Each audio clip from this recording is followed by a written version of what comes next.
Hi friends, മിന്നുവിലേക്ക് സ്വാഗതം. ഇന്ന് നമുക്ക് നമ്മുടെ ഓണത്തിൻ്റെ ഗീവ് അവേ സ്റ്റാർട്ട് ചെയ്യാൻ തുടങ്ങാം. ഇന്നാണ് നമ്മൾ ആ ഗീവ് അവേ സ്റ്റാർട്ട് ചെയ്യുന്നത്. അതുകൊണ്ട് നിങ്ങൾ വീഡിയോ സ്കിപ്പ് ചെയ്യാതെ കാണണം. എങ്കിൽ മാത്രമേ നിങ്ങൾക്ക് ഇതിൻ്റെ ആൻസർ കിട്ടുകയുള്ളൂ. അതുകൊണ്ടാണ് ഞാൻ പറയുന്നത്, നിങ്ങൾ ശ്രദ്ധയോടെ കണ്ടതിന് ശേഷം മാത്രം ആൻസർ എൻ്റെ വാട്സപ്പിലേക്കാണ് ഇട്ട് തരേണ്ടത്. അല്ലാതെ കമൻറ്റിൽ ഇടണ്ട. കമൻറ്റിൽ ഉത്തരം കിട്ടി എന്ന് മാത്രം ഇട്ടാൽ മതി, കേട്ടല്ലോ. ഓണത്തിൻ്റെ അത്തപ്പൂ ഇടാനായിട്ട് ഞാൻ ശേഖരിച്ച പൂവാണിത്. കുറച്ച് പൂക്കൾ ശേഖരിക്കാമെന്ന് വിചാരിച്ചു. അങ്ങനെ അത് കുറച്ചൊക്കെ ശേഖരിച്ച് ഇനി അത്തപ്പൂ ഇടാനായിട്ട് തുടങ്ങാം. എൻ്റെ മക്കളാണ് അത്തപ്പൂവൊക്കെ ഇടുന്നത്. അത് നിങ്ങളൂടെ കണ്ടോ? അതാണ് നമ്മുടെ ക്വസ്റ്റ്യനായിട്ട് വരുന്നത്.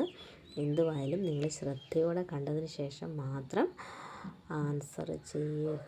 ഓക്കെ. അവർ അത്തപ്പൂ ഇടാൻ തുടങ്ങിയിരിക്കുകയാണ്, കണ്ടോ.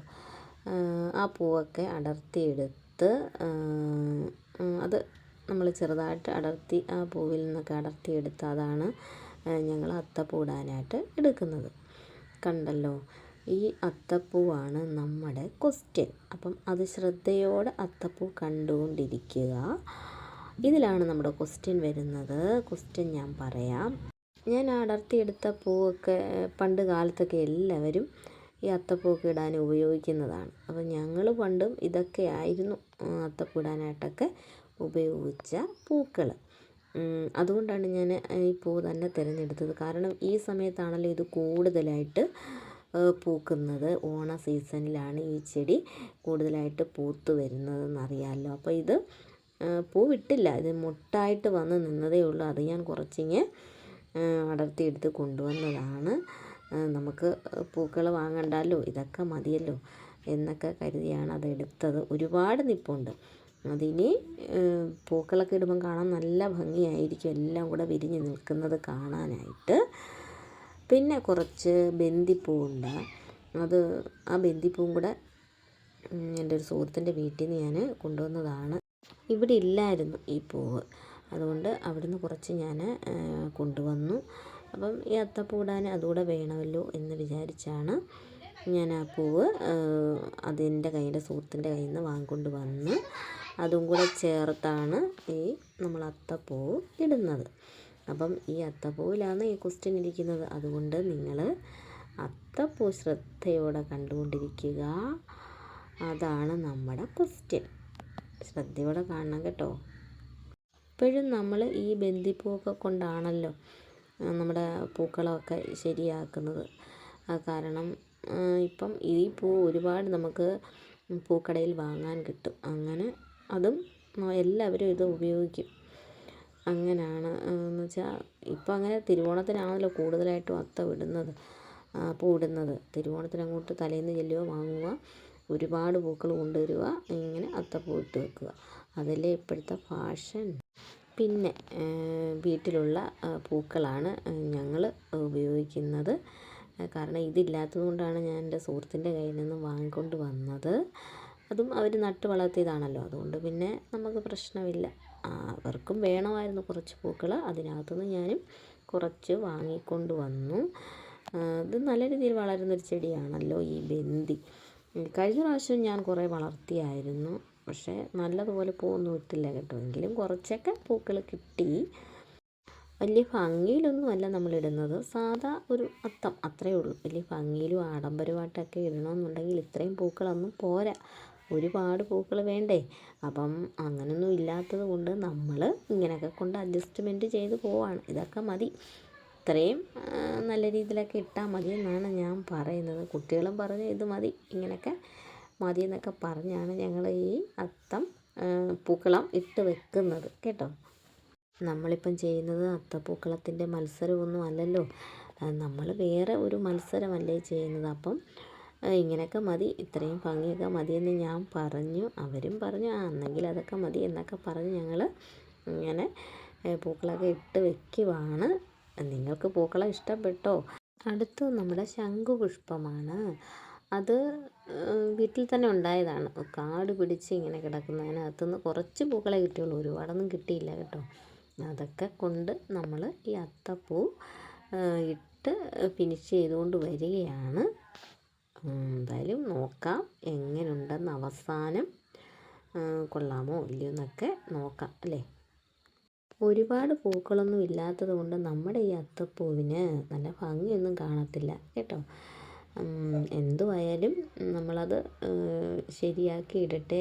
കുട്ടികൾ അവർക്ക് ഒരാകൃതിയിൽ അങ്ങ് അവരിടുവാണ്. എന്തുവാണെന്ന് അവർക്ക് പോലും അറിയില്ല. റൗണ്ട് പോലും ആയി വരുന്നില്ലെങ്കിലും അവർ ഇട്ട് വരികയാണ്. ഇപ്പം നമ്മൾ ഇടുന്ന പൂവ് ശംഖുപുഷ്പത്തിൻ്റെ പൂ കൊണ്ടാണ്. അതേപ്പം നമുക്ക് കിട്ടിയുള്ളൂ. അല്ലാതെ വേറെ പൂക്കളൊന്നും ഇത്രയും എടുക്കാനില്ല. എന്ന് വെച്ചാൽ നമ്മുടെ വീട്ടിൽ വളർത്തുന്ന പൂക്കളല്ലേ നമ്മൾ എടുക്കുന്നത്. അപ്പം അതൊക്കെ ഉള്ളൂ. അതുകൊണ്ട് അത് ഒരു ലെയറൊക്കെ വയ്ക്കാനുള്ളതേ ഉള്ളൂ. അതങ്ങനെ ചെയ്ത് വരികയാണ്. അതില്ലാത്തത് കൊണ്ടാണ് നമ്മളിങ്ങനെയൊക്കെ അഡ്ജസ്റ്റ്മെൻറ്റ് ചെയ്ത് പോകുന്നത് കേട്ടോ. ഈ പൂക്കളത്തിൻ്റെ അവസാനം എത്തുമ്പോഴായിരിക്കും ഞാൻ ക്വസ്റ്റ്യൻ ചോദിക്കുന്നത്. അപ്പം അന്നേരം നമുക്ക് ആ ക്വസ്റ്റ്യൻ ചോദിക്കാനൊക്കത്തുള്ളൂ. അതാണ് ആ ക്വസ്റ്റ്യൻ്റെ ഒരു രീതി. അതുകൊണ്ട് നിങ്ങൾ ഈ അത്തപ്പൂ ഇടുന്നത് വ്യക്തമായിട്ട് കണ്ടുകൊള്ളണം. പിന്നെ നിങ്ങൾക്ക് ഒന്നുകൂടെ കാണേണ്ടി വരത്തില്ല. ഒറ്റ പ്രാവശ്യം കണ്ടാൽ മതി കേട്ടോ. അപ്പം അതല്ല, മനസ്സിലാകാത്തവർക്ക് നിങ്ങളൊക്കെ എന്ത് വേണമെങ്കിലും ചെയ്യാം, ഞാനൊന്നും പറയുന്നില്ല.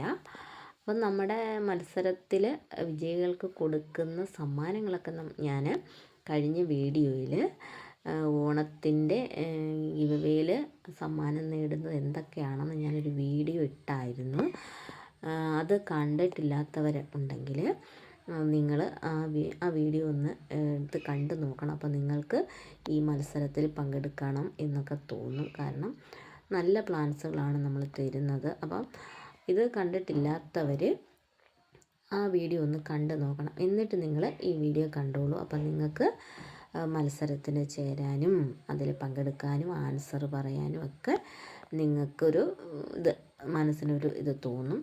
പിന്നെ ഞാൻ പറഞ്ഞല്ലോ, നേരത്തെ പറഞ്ഞതുപോലെ ഒരു കാരണവശാലും നിങ്ങൾ ഇതിൻ്റെ ആൻസർ കമൻറ്റിൽ ഇടരുത്. ഇട്ട് കഴിഞ്ഞാൽ ആ വ്യക്തി നമ്മുടെ ഈ മത്സരത്തിൽ നിന്ന് ഔട്ടായി പോകും. അതുറപ്പാണ്. ഞാൻ ആ ഒരു വ്യക്തിയുടെ പേര് എടുക്കത്തില്ല, അതങ്ങ് കളയത്തേ ഉള്ളൂ.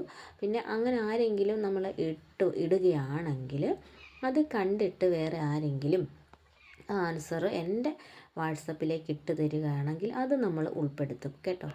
അല്ലാതെ ആദ്യം അങ്ങനെ പേരിടുന്ന ആൻസറിൻ്റെ പേരിടുന്നവർ ഉണ്ടാകത്തില്ല. അപ്പം ആദ്യം ഇടുന്നവർക്ക് സമ്മാനമുണ്ട്. പിന്നെ നമ്മൾ ബാക്കിയുള്ളതെല്ലാം ഞെറുക്കിലൂടായിരിക്കും. എന്ന് വെച്ചാൽ ഞെറുക്കിട്ട് എല്ലാവരുടെയും പേരിൽ ഞെറുക്കിട്ടായിരിക്കും സമ്മാനങ്ങൾ എല്ലാവർക്കും തരാൻ പോകുന്നത്. അതെല്ലാം ഓണം കഴിഞ്ഞേ നമുക്ക് എടുക്കാനൊക്കത്തുള്ളൂ. പിന്നെ ഇനി അവസാനമായിട്ട് നമുക്ക് പൂക്കൾ കിട്ടിയില്ല കേട്ടോ. അതുകൊണ്ട് ഞാൻ കുറച്ച് ഇലയൊക്കെ അരിഞ്ഞ് ശരിയാക്കിയൊക്കെ എടുത്ത് അതോട് റൗണ്ട് ചെയ്ത് ഫിനിഷ് ചെയ്ത് വയ്ക്കാൻ അവരോട് പറഞ്ഞിട്ടുണ്ട്. പൂക്കളില്ലായിരുന്നു, അതുകൊണ്ടാണ് അങ്ങനെ ചെയ്തത്.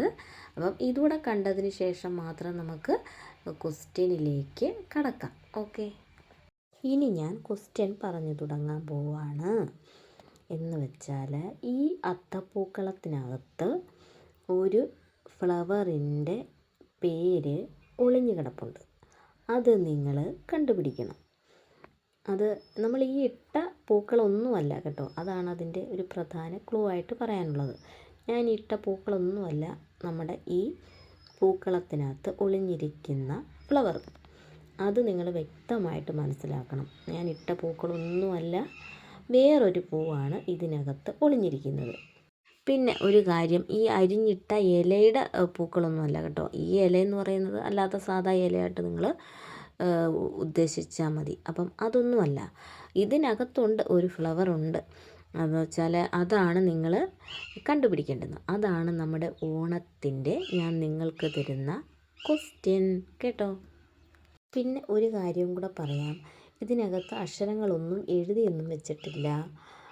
പൂക്കൾ കൊണ്ട് അക്ഷരങ്ങളൊന്നും ഉണ്ടാക്കിയിട്ടില്ല. അതിനൊന്നും നിങ്ങൾ മെനക്കെടണ്ട, അങ്ങനെയൊന്നും ചെയ്തിട്ടില്ല. പക്ഷേ നിങ്ങൾ ബുദ്ധിപരമായിട്ട് നീങ്ങുകയാണെങ്കിൽ മാത്രമേ ഇതിൻ്റെ ആൻസർ കിട്ടത്തുള്ളൂ എന്ന് മാത്രം കൂടെ ഞാൻ പറയുകയാണ്. വെറുതെ അങ്ങനെയൊന്നും ചിന്തിക്കേണ്ട. കാരണം ഇതിനകത്ത് എഴുതി വെച്ചിട്ടുണ്ടോ അല്ലെങ്കിൽ ഈ പൂക്കൾ ഇടുന്നതിന് മുമ്പുണ്ടോ അങ്ങനെയൊന്നുമില്ല കേട്ടോ. പക്ഷേ ഇത് നമ്മൾ ബുദ്ധിപരമായിട്ട് എടുക്കേണ്ട ഒരു കാര്യമാണ്. ഉത്തരം നിങ്ങൾക്കിപ്പം കിട്ടിയിട്ടുണ്ടെങ്കിൽ നമ്മൾ ഉടനെ തന്നെ എനിക്ക് ആൻസർ കിട്ടിയെന്ന് മാത്രം നമ്മുടെ ഈ വീഡിയോയുടെ താഴെ കമൻറ്റിലിടുക. എന്നിട്ട് ഉടനെ തന്നെ എൻ്റെ വാട്സപ്പിലേക്ക് നിങ്ങൾ ആൻസർ എങ്ങനെയാണ് കിട്ടിയത് എന്ന് വ്യക്തമായിട്ട് എഴുതണം. ഫ്ലവറിൻ്റെ പേര് മാത്രം എഴുതിയാൽ പോരാ, നിങ്ങൾക്ക് എങ്ങനെ ഇത് മനസ്സിലായെന്നുകൂടി എനിക്ക് എൻ്റെ വാട്സപ്പിലേക്ക് വോയിസ് മെസ്സേജ് ഇടുകയോ അല്ലെങ്കിൽ ടൈപ്പ് ചെയ്ത് ഇടുകയോ ചെയ്യണം. അതാണ് പ്രധാനമായിട്ട് ചെയ്യേണ്ടത്. പിന്നെ നമ്മൾ ഞെറുക്കിടാൻ എടുക്കുന്നത് ഇതുപോലെ തന്നെ ആൻസർ കിട്ടിയെന്നുള്ള മെസ്സേജ് ആയിരിക്കും എടുക്കുന്നത്. അതിനകത്ത് പേര് വെച്ചായിരിക്കും നമ്മൾ ഒരുപാട് പേര് ആൻസർ ചെയ്തിട്ടുണ്ടെങ്കിൽ അത് നമ്മൾ എടുക്കാൻ പോകുന്നത്. അത് ഒന്നുകൂടെ നിങ്ങളെ പറഞ്ഞ് മനസ്സിലാക്കിയതാണ്. കാരണം അതാണ് നമ്മൾ ഓരോ വ്യക്തികളുടെ കമൻ്റ് എടുത്തിട്ട് അതിൻ്റെ പേര് എഴുതിയാണ് ഞാൻ ഈ ഞെറുക്കിടുന്നത്. അപ്പം അതുകൊണ്ടാണ് പറയുന്നത് ഉത്തരം കിട്ടി എന്ന് നിങ്ങൾ കറക്റ്റായിട്ട് ഈ വീഡിയോയുടെ താഴെ കമൻറ്റിൽ ഇടണം. എൻ്റെ വാട്സപ്പ് നമ്പർ ഞാൻ ഡിസ്ക്രിപ്ഷൻ ബോക്സിൽ എഴുതിയിട്ടേക്കാം. അത് നോക്കിയിട്ട് നിങ്ങൾ ആണ് ചെയ്യേണ്ടുന്നത്. എന്തൊക്കെ ഈ ആൻസർ വ്യക്തമായിട്ട് എങ്ങനെ കിട്ടി, ഏത് രീതിയിലാണ് കിട്ടിയതെന്നൊക്കെ എനിക്ക് മെസ്സേജായിട്ട് ഇട്ട് തരേണ്ടത്. പിന്നെ ഈ ഗിവ് ഡേറ്റ് നമ്മൾ ഇട്ടിരിക്കുന്നത് 28/8/2025 മുതൽ 3/9/2025 വരെയാണ് നമ്മൾ സമയം ഇട്ടിരിക്കുന്നത്. പിന്നെ 4/9/2025 നമ്മൾ ഇതിൻ്റെ മത്സരത്തിൻ്റെ വിജയികളെ തിരഞ്ഞെടുക്കും. അതായത് തിരുവോണത്തിൻ്റെ തലേന്നാണ് നമ്മൾ തിരഞ്ഞെടുക്കുന്നത്. അപ്പം കുറച്ച് ദിവസങ്ങളേ ഉണ്ടാവൂ. അതുകൊണ്ട് എല്ലാവരും ആൻസർ കണ്ടെത്താൻ ശ്രമിക്കുക. എൻ്റെ ഈ വീഡിയോ ആദ്യമായിട്ട് കാണുന്നവരുണ്ടെങ്കിൽ അവർ സബ്സ്ക്രൈബ് ചെയ്യുക, അതുപോലെ തന്നെ ലൈക്ക് ചെയ്യുക, ഷെയർ ചെയ്യുക, കമൻറ്റ് ചെയ്യുക. പിന്നെ പ്രത്യേകിച്ച് പറയാനൊന്നുമില്ല. എല്ലാവർക്കും സുഖം തന്നെയല്ലേ? എല്ലാവർക്കും ഓണാശംസകൾ അറിയിക്കുന്നു. പിന്നെ താങ്ക് യു.